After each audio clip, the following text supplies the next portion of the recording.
अनन्या एक गरीब लड़की थी। उसके पिता एक कपड़े की दुकान पर काम करते थे और माँ दूसरों के घरों में चौका बर्तन किया करती थी। अनन्या अपने माँ बाप की इकलौती लड़की थी।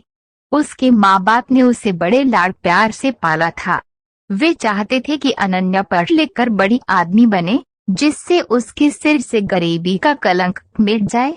अनन्या ने जब 10वीं का इम्तिहान पास किया तो उसके माँ बाप बहुत खुश हुए। उन्होंने कस्बे के एक इंटर कॉलेज में उसका नाम लिखवा दिया। इंटर कॉलेज उसके घर से थोड़ी दूरी पर था, इसलिए उसके माँ बाप ने किसी तरह पैसों का जुगाड़ करके उसे एक पुरानी साइकिल भी दिला दी, जिससे अनन्या को स्कूल जाने में परेशानी न हो। अनन्या जब साइकिल पर बैठकर स्कूल जाती तो उसे लगता जैसे वह आसमान में उड़ रही हो। ये उसका बहुत पुराना सपना था जो उसके माँ बाप की वजह से पूरा हुआ था। इसलिए वह रोज समय से स्कूल पहुंच जाती और मन लगाकर पढ़ाई करती।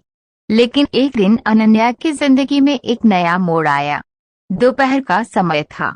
स्कूल से छुट्टी होने पर उसने अपनी साइकिल ली और घर की ओर चल पड़ी। लेकिन अभी वो थोड़ी दूर ही पहुंची थी कि पीछे से आती एक बाइक उसके बगल से गुजरी। बाइक को जो लड़का चला रहा था वह उसका हमउम्र ही था।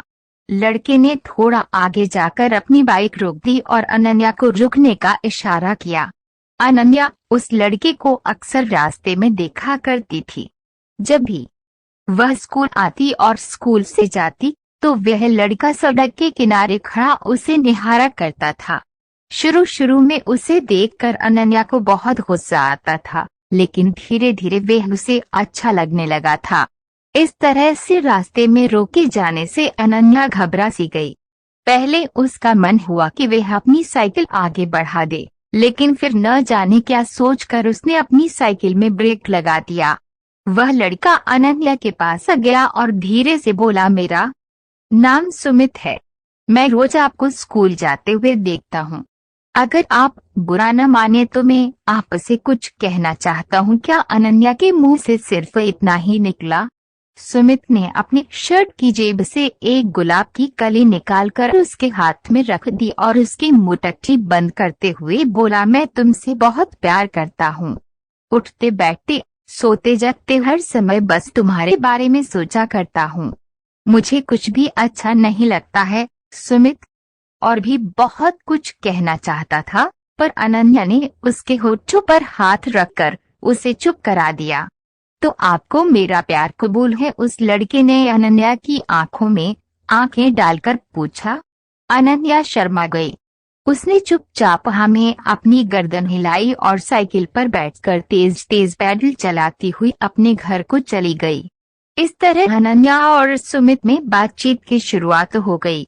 सुमित रोज उसके लिए कोई न कोई गिफ्ट लाता और उसके लिए जीने मरने की कस्में खाता। उसकी बातें सुनकर अनन्या दीवानी हो जाती और सपनों की दुनिया में खो जाती। एक दिन सुमित ने अनन्या से कहीं घूमने चलने का आग्रह किया। पहले तो अनन्या ने हल्का सा नानुकुर किया, लेकिन फिर वह तैयार हो गई। उस दिन अनन्या बहुत खुश थी। वह तय समय पर उस जगह पहुंच गई जहां पर सुमित ने उससे मिलने के लिए कहा था। सुमित ने अनन्या की साइकिल को एक दोस्त की दुकान पर खड़ी कर दी और अनन्या को बाइक पर बैठा कर चल पड़ा। सुमित अनन्या को लेकर नदी के पास पहुंचा। वहां पर उसने अपनी बाइक खड़ी कर दी और दोनों लोग घास पर बैठकर बातें करने लगे।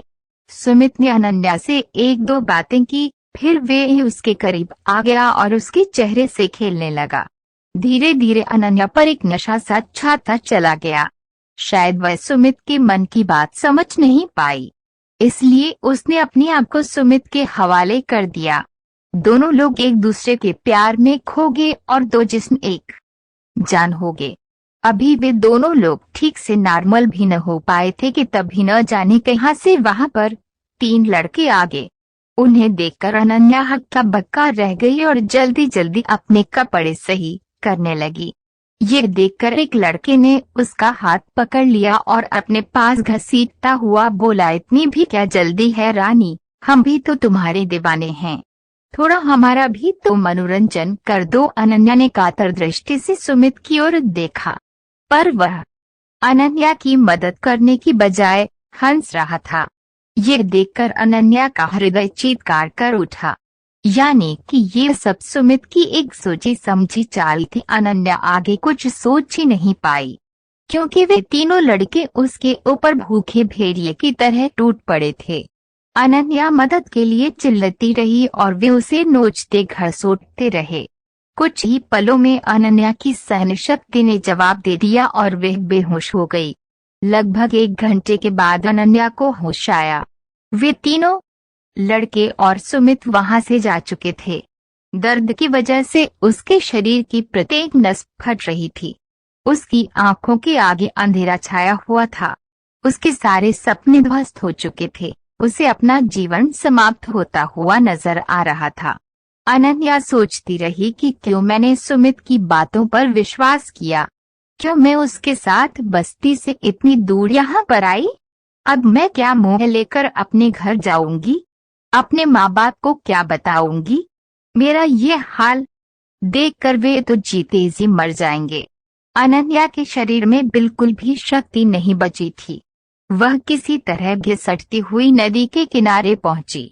नदी का पानी कल कल करता हुआ तेजी से बह रहा था। अनन्या ने एक बार फिर अपने गरीब माँ बाप के बारे में सोचा, लेकिन साथ ही सुमित का चेहरा भी उसकी आंखों के आगे तैर गया और इसके साथ ही क्रोध, खींच और घिन के मिले जुले भाव से उसका शरीर कांपने लगा। अनन्या ने अपने दांतों को किटकिटाया, अपने शरीर की बची एक खुर्शी ताकत इकट्ठा किया और धीरे से खड़ी की। उसने अपनी आंखें बंद कर ली, हाथों को जोड़कर मन ही मन अपने माता पिता से माफी मांगी और फिर नदी में छलांग लगा दी। अगले ही पल अनन्या नदी में डूबने उतराने लगी। लेकिन अब न तो वह किसी को अपनी जान बचाने के लिए पुकार रही थी और न ही बचने के लिए संघर्ष कर रही थी। उसका मन अब भी अपने बेवफा प्रेमी के बारे में सोच रहा था। वह सोच रही थी कि क्यों मैंने उसकी बातों पर इतना एतबार कर लिया, क्यों मैंने उससे अंधा प्यार किया, क्यों मैं उसकी नीयत को समझ नहीं पाई। अगर मैं ऐसा कर पाती तो शायद। और फिर वह नदी की गहराई में डूबती चली गई। दोस्तों, किसी से प्यार करना, किसी पर एतबार करना बुरा नहीं है, लेकिन अपने भीतर जज्बातों को पहचानने की क्षमता भी रखिए। किसी की बातों पर एतबार करने से पहले उसे एक बार जरूर परखिए। किसी को अपना तन मन सौंपने से पहले उसके परिणामों के बारे में भी जरूर सोचिए। नहीं तो आप भी अनन्या की तरह धोखा खा सकते हैं, आप भी उसकी तरह ठगे जा सकते हैं। आपको ये कहानी कैसी लगी हमें जरूर बताएं और इसे शेयर करके अपने दोस्तों तक भी पहुंचाएं। हो सकता है कि आपके इस प्रयास से किसी